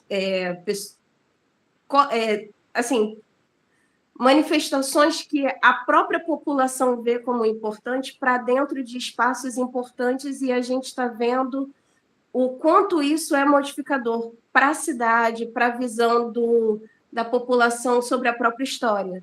Então, um pouquinho, não é muito sobre o assunto da aula hoje, mas é uma experiência pessoal em que eu vejo que a cultura, a arte, ela vem modificando o espaço e as narrativas. Então, espero ter contribuído um pouquinho para a colega tomar as decisões.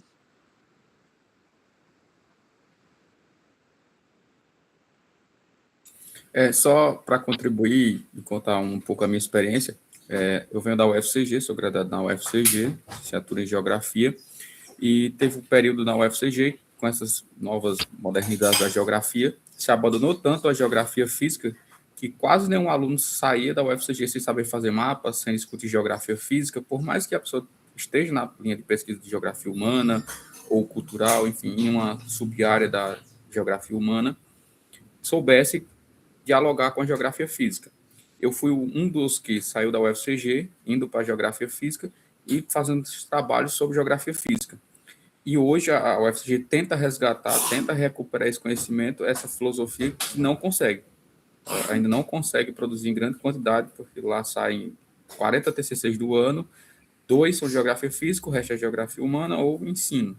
Nada contra, mas eu acho que tem que haver um diálogo, e eu vejo a deficiência nos trabalhos de geografia humana de dialogar com a geografia física, de colocar alguns pontos, e eu só vejo discussões relacionadas à geografia humana sem considerar o meio natural, e isso reflete na educação. Eu trabalho em uma escola onde os professores de geografia não se sentem bem indo falar sobre meio ambiente, sobre cartografia, geoprocessamento, e sentem dificuldade de explicar para o aluno o porquê daquilo ou falar sobre aquele assunto.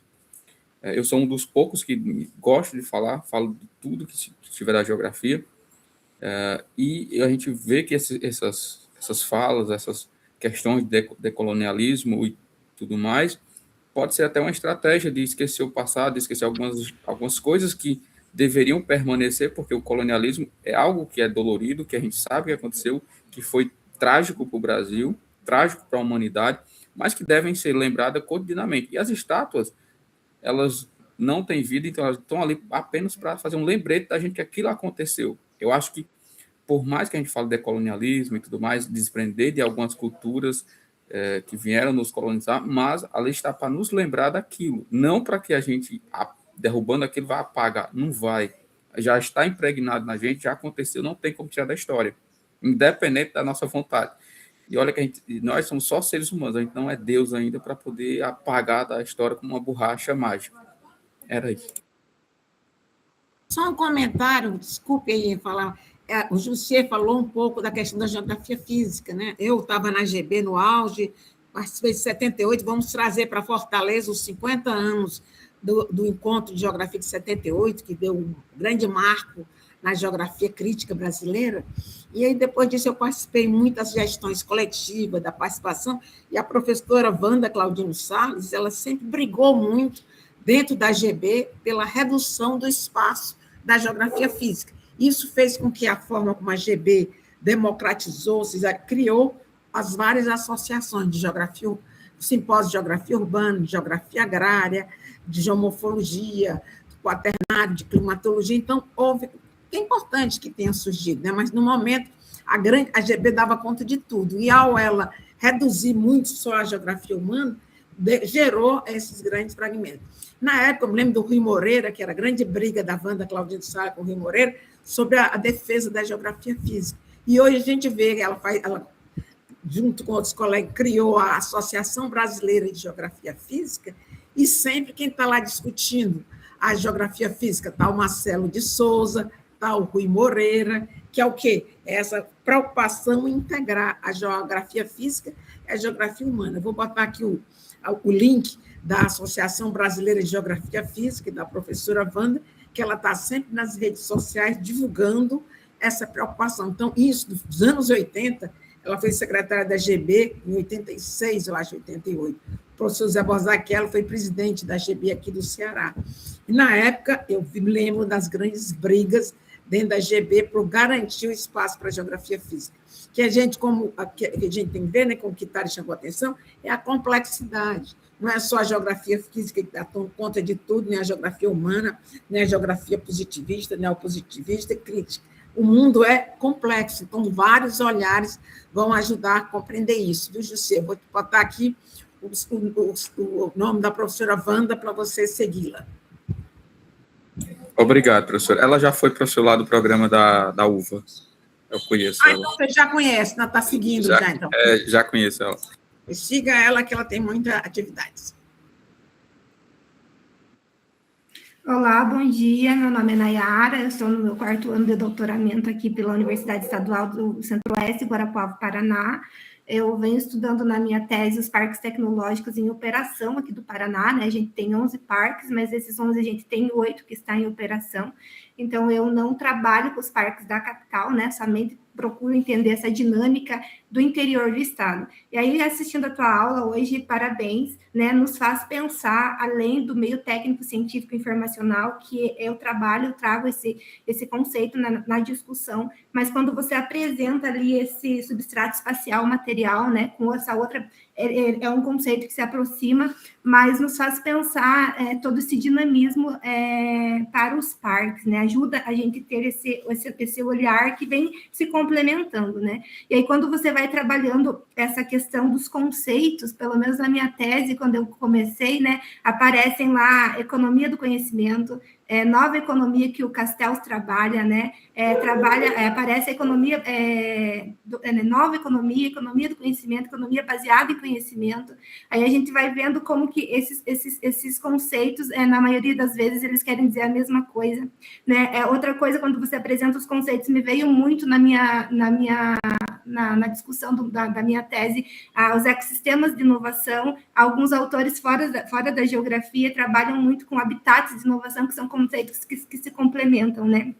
E assim também pensando em tudo que você foi apresentando, o papel desses atores, desses agentes que modelam o espaço geográfico, né? Então, a gente vê, por exemplo, no caso da minha pesquisa, o Estado como um agente central, pelo menos o Estado do Paraná, no Brasil como um todo, né? Quando você pega a inovação para você trabalhar dentro do território, a gente não pode pensar outro agente propulsor no seu Estado. Mas aí outros agentes que são importantes para remodelar esse espaço geográfico, principalmente esse papel da minha pesquisa, por exemplo, a gente vê o papel das universidades, né? O quanto isso para nós se fala muito da tríplice hélice, mas quando a gente vai estudar caso a caso, você vê que isso está muito distante. E aí, novamente, trazendo o caso dos parques, né? Como outros atores que modelam o espaço geográfico estão presentes dentro desses parques, né? A gente vê lá que vem territorializando não somente o espaço do parque tecnológico, mas aonde ele está intrínseco, né? Então, as relações sociais, a gente pode pensar como que essa inovação ela vai ter uma ligação importante ao redor do território. Então, tudo que você apresentou assim me fez pensar nessa estrutura física do território, né? O local onde esses parques estão inseridos, quando a gente dá um olhar ali pela região concentrada, né? E aí eu falo especificamente de São Paulo e do Sudeste do Sul, e a gente para pensar o porquê que do restante do território a gente não tem todo esse dinamismo, né? Então, a gente vê novamente, pode trazer a divisão do trabalho, a gente pode trazer a geografia física, né? Como você falou bastante, com outro olhar, né? Então, entender, assim, é muito bacana, e eu acho que eu quis trazer um pouquinho para a gente pensar um pouco na perspectiva da geografia econômica, mais dessa geografia da inovação, que também é muito novo para a gente, né? Mas pensando que como que esse substrato espacial material, como esse espaço social materializado, ele vem se fragmentando, vem se estruturando dentro do território, né?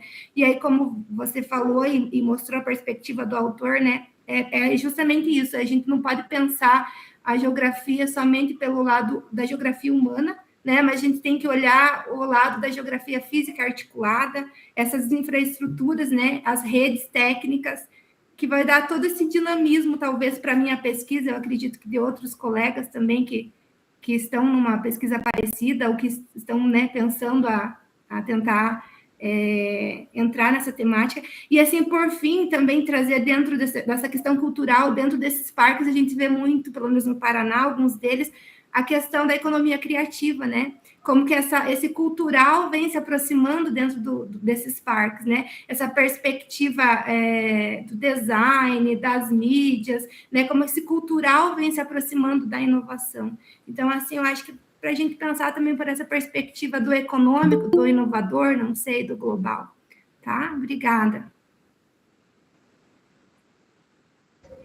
Bom dia, gente. Eu me chamo Laura Carícia, sou de Recife, Pernambuco. Eu sou formada em Arquitetura e Urbanismo e atualmente eu estudo Artes Visuais de licenciatura.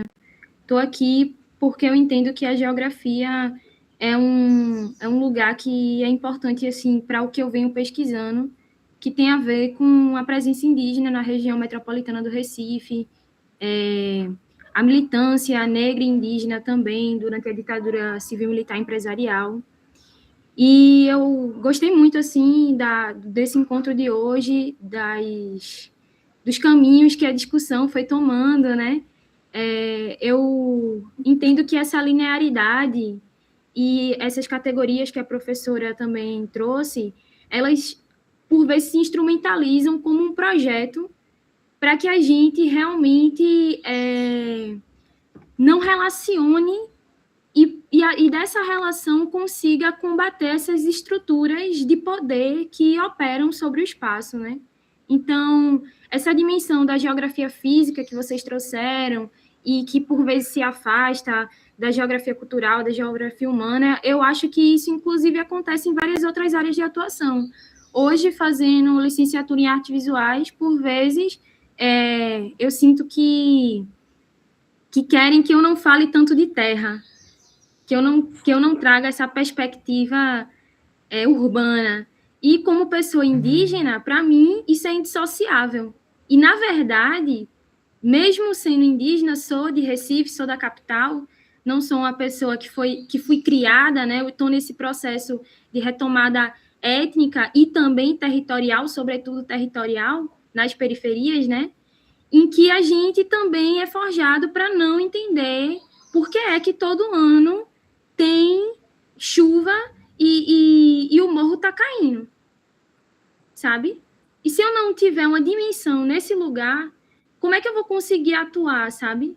Então, para mim, o encontro foi massa nesse sentido também.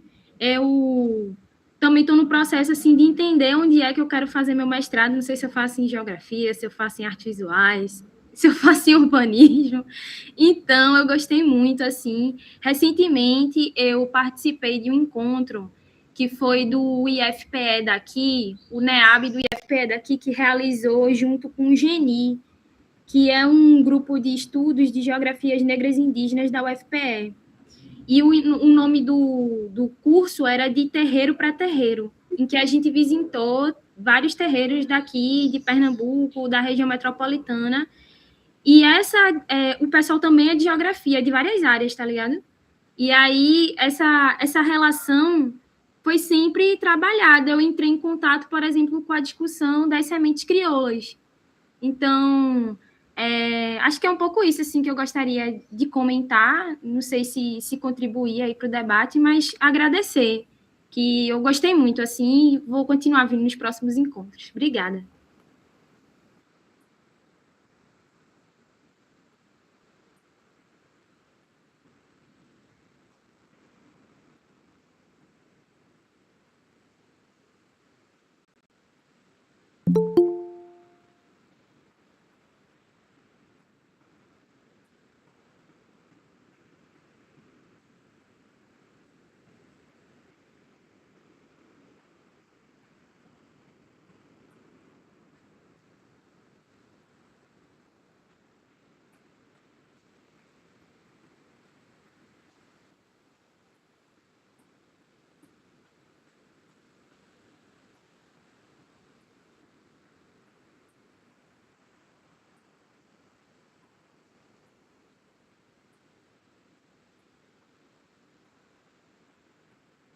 Vamos deixar o Kitari fazer uma reflexão, dizer como foi importante esse grupo de estudos, o que grandes contribuições que teve aqui nessa discussão, né, que é importante para que a gente se entusiasme e volte, né, Kitari, para participar de outros. Só lembrando que tem um zap do grupo de estudo, né, que vocês podem, que a Dailton pode colocar aqui, né, outros meninos que estejam presentes, né? Bom, então, sim. Bom, então como eu disse no início, né, o grupo de estudo para mim foi muito importante, foi na verdade, para mim foi um divisor de água, porque eu ocupei muito tempo de estudo participando do grupo de estudo, né? Como eu disse, o ano passado todo, e eu posso dizer isso tranquilamente, eu acho que eu fui um dos mais assíduos, eu acho que eu faltei a uma. É mentira, professor? É verdade, né? Eu fui do mais assíduo. Tá vendo? Ver a questão da posição geográfica, que não interessa com o meio técnico-científico informacional. Lá do outro lado do Atlântico, o mais presente do que os alunos aqui da geografia, que estão aqui a 10 metros da UFC. Então, eu aproveitei, né, bastante, porque vi no grupo de estudo uma oportunidade de atentar sobre aquilo que eram os debates da geografia, os autores. Então, assim, é como se tivesse acelerado o meu conhecimento, o que teria sido um pouco mais demorado se tivesse só ali na leitura. Porque cada grupo de estudo é uma apresentação sempre muito rica, sempre todos que apresentaram no ano passado foram apresentações muito boas, esse ano parece que não vai ser diferente. Acaba por ter também essa contribuição, né, dos colegas que venham participar, que trazem também muitas contribuições importantes, e hoje não foi diferente também. Agradeço já a todos os comentários. Fico feliz que a minha apresentação tenha suscitado alguma reflexão, algum insight. Eu acho que isso é uma recompensa, né? Acaba sendo bom a gente, de alguma forma, ajudar também. Também ganho sempre muito com as informações, com a partilha dos colegas aqui presentes sobre as suas pesquisas.